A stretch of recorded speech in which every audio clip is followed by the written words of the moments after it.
Hello and welcome to AG the Champion. We are back in Gran Turismo 6 with the walkthrough of the game. It won't be a perfect 100% run through, but we'll just get from the beginning to end. We're still doing the Novice Championship, and I will head into the dealership to try and look for the best car, something that's not be too much of a bother and will get me the trophies that I need. So I've decided to pick the Mercedes Avantgarde. I do not know how to pronounce. But why exactly am I choosing a 1.6 liter Mercedes with exactly 100 horsepower to go against some of the turbocharged hot hatches that will be there in this Novice Championship? AMG tuning, that's exactly what I'm trying to do. So I must have it in red. Black would be a really sleek color for this car because it's not the best of designs. I think even the later A-Class was much better. The current one is brilliant, but this is Gran Turismo from 2012, so we do not have those cars in the game. I think the red color will make it really pop. Black would be sleek on this, but this shouts AMG way more. We're doing some extensive engine tuning to try and get the car to around 200 HP so it's able to at least compete with the other cars. And the only thing we'll not do is put on nitrous on this because I think it'll be a complete waste. We've chosen 5-spoke rims that scream AMG, so they're not too much and they actually do look stock. Now we just need a bit of camber and to lower the car a bit so it has some decent stunts. We're now heading into our second event, the Amateur Cup, having used the Honda Fit in the Sunday Cup. And I'm excited to see how this car performs with all of the tuning that we've done. It's not the most aerodynamic of cars, that's definitely not one of its strengths. At the same time, cornering is not going to be good because of the front-wheel drive layout of this car. So it won't be good on the straights. I highly doubt it's going to perform around the corners. It's just a Mercedes that you buy if you don't want to pay the premium for a C-Class. So we've already seen a Golf GTI, a Peugeot 206 and a Nissan Skyline in the lineup of cars in this race, so it's definitely going to be quite a challenge. Especially here in Brands Hatch where it's very corner focused. I'm a bit overly cautious around the corner, I just don't want to end up in the gravel, but we passed the Peugeot so easily and now we've gotten past the Golf GTI. So maybe all this tuning has made this car a bit overpowered and it's cornering much better than I thought it would. There's a lot of body roll, but I'm glad we lowered the car a bit. I'm almost losing the back end and I'd actually be surprised if I end up spinning with this car, but it holds onto the corner. You throw it in one direction and it tries its best to stick there.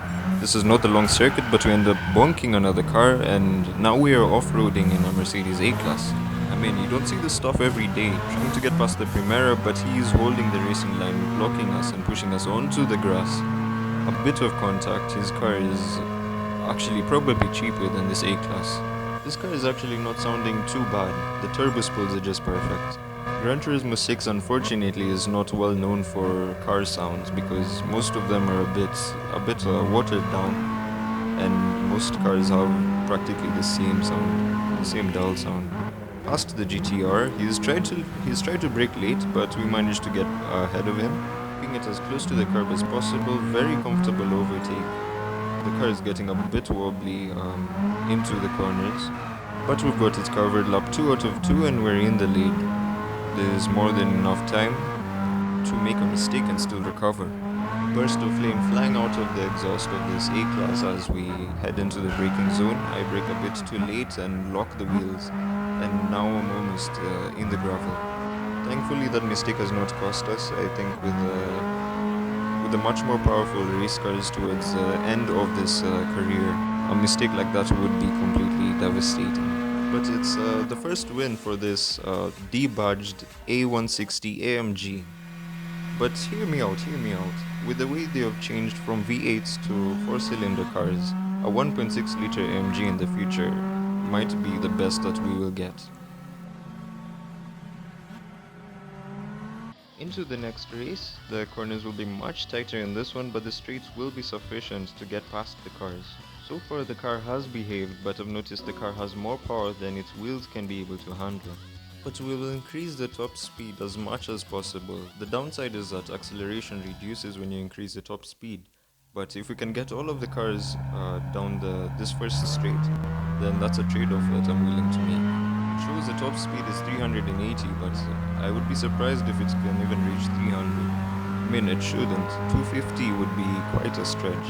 But as you can see, it's not really picking up speed that much. And again with the Primera trying to push me off of the road. He's just not checking in his mirrors. Or maybe I'm a bit impatient. But I saw a gap and I went for it. I'm not sure which car this is ahead of me. It's looking like an NSX from far. But he completely closes the door, pushing me onto the grass, and I lose control of the car completely. I'm drifting sideways and he bumps into me. I could not control the car at all. Now this is exactly what I meant when I was saying that it is unstable. So now I have to catch up to all of those cars again, and the acceleration is not going to be very good. But it's fine, we put our head down and we focus. This is a sector that I will struggle in a lot, because the car tends to understeer on braking and acceleration because of how powerful it is at the moment, almost 300 horsepower, this tiny 1.6 engine. But we're really catching up to the car that overtook us, and we shall get ahead of him long before the next lap. This Daihatsu, or at least the 4-wheel drive turbocharged version, is actually a really good starter car, and it can also double up as a rally car if you put on dirt tires on it and just tune it a bit. A lot of wheel spin as the wheels are struggling to keep the power down. Now we're back onto the main straight. Let's see how fast this car can go. Past the Primera for the second time. This time he did not push me off of the road. I would hoot at the guy that knocked me off, but I've completely forgotten what the horn button is. Braking, trying to keep the car stable, onto the gravel. Okay, I barely miss it. Managed to slow the car down right in time. With this Mercedes, I've got to brake much earlier and in a straight line, otherwise I risk losing control. Thankfully, we get ahead of this Mazda. I'm not sure if it's a Mazda or a Honda. I lose the car for the second time on the corner. I just touched a bit of grass and I'm in the wall. And now I have to slowly reverse, hopefully not hit other cars, but it's game over for me.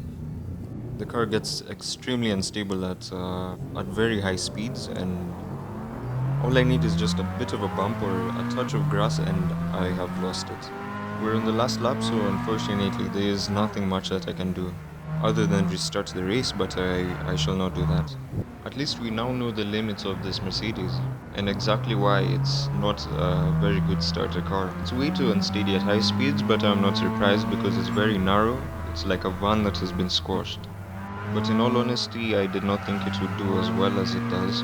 I thought it would be completely uncompetitive. It's competitive, but a pain to drive on very technical circuits. But right there, I touched a bit of curb and I'm almost in the sun, struggling to regain control of the car. So yeah, I probably will not use this again. Now this is the first time in this series so far that I've come in almost last.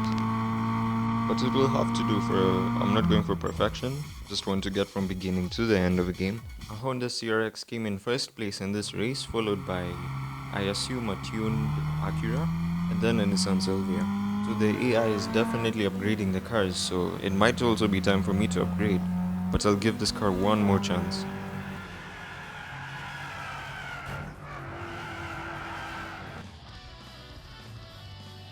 Willow Springs, a track that you have to push your car to the limit for you to be able to win, but push it too hard and you end up upside down on the side of the road. And I've found myself there quite a number of times. I'm not very confident with this car, but we will try our best. I've still chosen the high-speed setup because the straight is very long. The corners will be something, but it's not as narrow as the previous track that we were on. This will definitely punish mistakes. I am already off of the circuit, but he really defended his line well. But I managed to get ahead of him round the outside line. I'm glad his car is small because otherwise he would have pushed me off. Now we're making okay pace. I'll try and go round the outside of this car. Hopefully not get too out of shape around this corner. A good overtake, we're picking off the cars one by one. I'm already doing a burnout with the front wheels.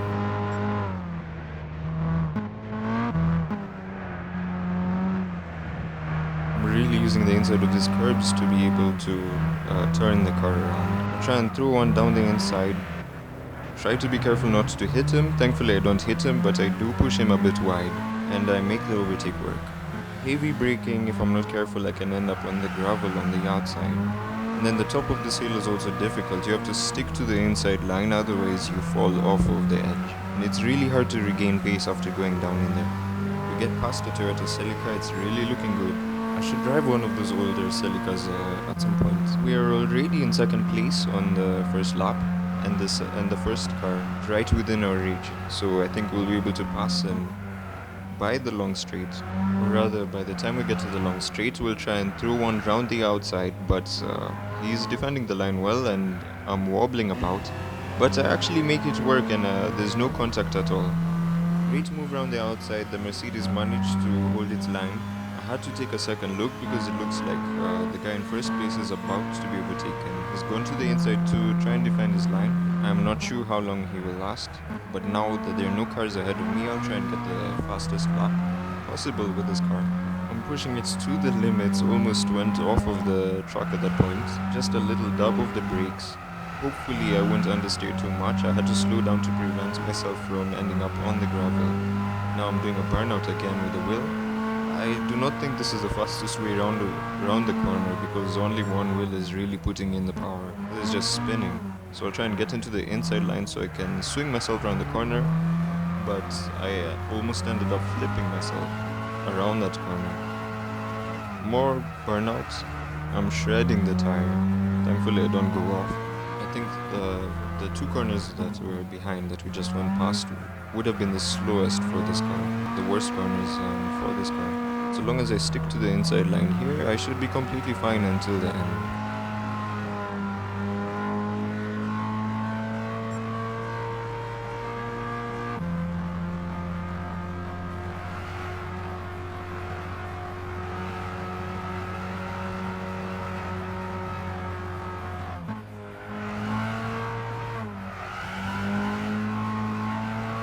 Nope, I spoke a bit too soon. I'm struggling to keep the car on the racing line, and we're doing off-roading again. I locked the fronts and then just started to drift to the side. I should really stop speaking so soon. And I turned the wheel a bit too hard. I might not even finish this race facing the right way. I actually drift into the finish line, so I guess showboating. Wow, this Mercedes has given me quite a challenge. I thought the other cars would be a challenge, but no, it's a car that I'm fighting with. I don't think it's a kind of car that you learn how to drive. I think it's a kind of car that you learn how to survive, actually. But that's the end of this episode. I will buy another car as soon as I can to replace this. There's no way I'm going to drive this again unless I want to become acquainted with a wall.